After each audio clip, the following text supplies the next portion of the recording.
Hello friends, in this tutorial I'm just going to share with you what we'll be doing for the next few weeks and probably months. So we're going to be working on an app, and this app, my intention is to teach quite a number of things from beginner up to intermediate all the way to advanced. So we're going to come up with an app, then we're going to build it from scratch to, I don't know where we'll end, but we're going to add almost all the relevant features and all stuff that you guys would want to learn. So the first thing we'll do is we need to come up with a name for the app. So I need some suggestions of the name in the comments.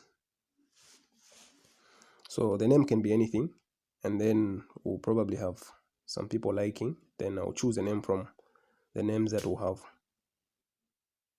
So just choose any name that you feel we should call the app. So the app is not going to be inclined towards a particular function. In short, it is a learning app, so it will have almost everything that you want to imagine, and if we're able to create it, we shall do it. So I'll need the names. Let the names start dropping in the comments, then we can kickstart